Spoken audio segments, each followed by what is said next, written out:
9 até o 11. E passando muito tempo, e sendo já perigosa a navegação, pois também o jejum já tinha passado, Paulo os admoestava, dizendo-lhes: Senhores, vejo que a navegação há de ser incômoda e com muito dano, não só para o navio e carga, mas também para as nossas vidas. Mas o centurião cria mais no piloto e no mestre do que no que dizia Paulo. Amém? Só até aqui por enquanto. Amados, tempestades. Esse é o nosso assunto hoje. Veja algo. Isso é algo comum para a nossa realidade.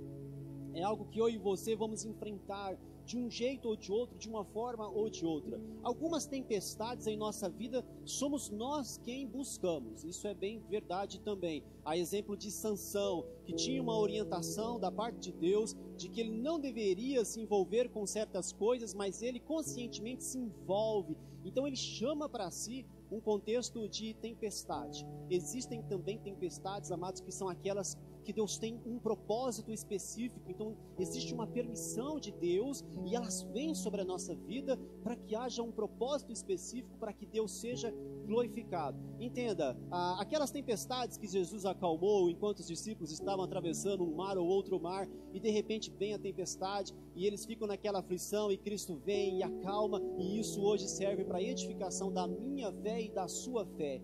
Então veja, existem tipos de tempestades, amados, e nós precisamos ter consciência disso. Existem aquelas também que eu e você não buscamos, não procuramos e nem fizemos nada para merecê-las, mas elas vêm. Lembra quando Paulo e Silas foram presos? Eles não fizeram nada, só fizeram o bem, só pregaram a palavra, mas foram encarcerados. Então são tempestades que vêm, mesmo quando nós somos, de certa forma, inocentes, vamos dizer assim.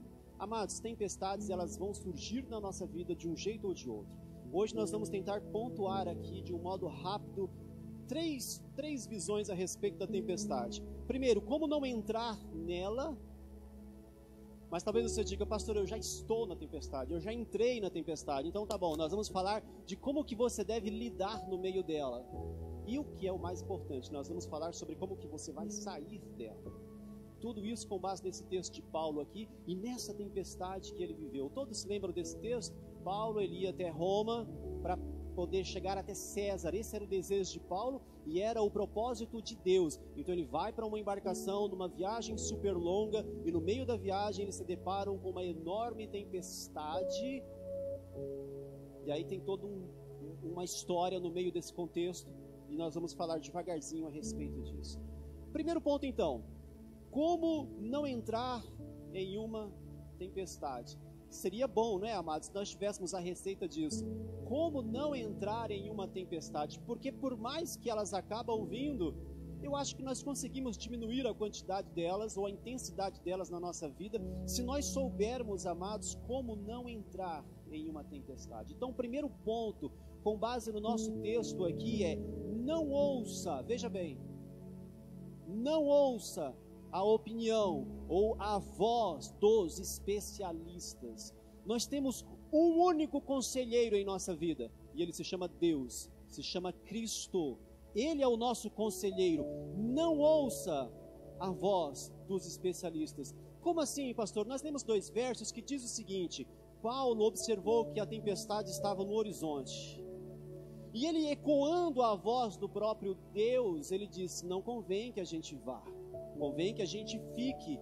E aí o centurião, ele diz o seguinte, ele olha para Paulo e vê a fala de Paulo que ecoava um direcionamento de Deus, mas diz o texto que ele confiou mais no piloto e no mestre, e ele foi para aquela viagem. Lembra que nós lemos aqui, o verso 11, deixa a sua Bíblia aberta: mas o centurião cria mais no piloto e no mestre do que naquilo que Paulo dizia. Entende? Amados, tem muita gente dando conselho para nós quando as coisas apertam para a nossa vida. E normalmente quando as tempestades surgem, nós temos uma tendência: nós buscamos o pai, a mãe, o amigo, o irmão, até o pastor, o irmão da igreja, o obreiro da igreja, para poder dar um conselho. Eu não estou dizendo que a orientação não seja válida e necessária, ela é. Mas, amados, nós temos que ter cautela, sabe por quê? Porque tem muita gente dando um conselho errado, tem muita gente se dizendo especialista em algo, tentando te ajudar e tá te levando para o meio da tempestade. Entenda uma coisa, por mais que todo o aconselhamento seja necessário, se os nossos joelhos não se dobrarem para que eu e você peça a orientação de Deus, nós temos grande chance, amados, de parar bem no meio de uma tempestade. Deus nos orienta, Deus nos instrui. Se você abrir a internet, colocar lá, eu quero base bíblica para um relacionamento sexual, por exemplo, antes ou fora do contexto do casamento, você vai encontrar 1 milhão de vídeos explicando que existe base bíblica para isso. Se você buscar na internet pessoas que querem base bíblica para não frequentar uma igreja, porque hoje existe uma leva de desigrejados, de pessoas que criticam o que nós estamos fazendo aqui, você vai encontrar um monte de gente dando ensinamentos a esse respeito.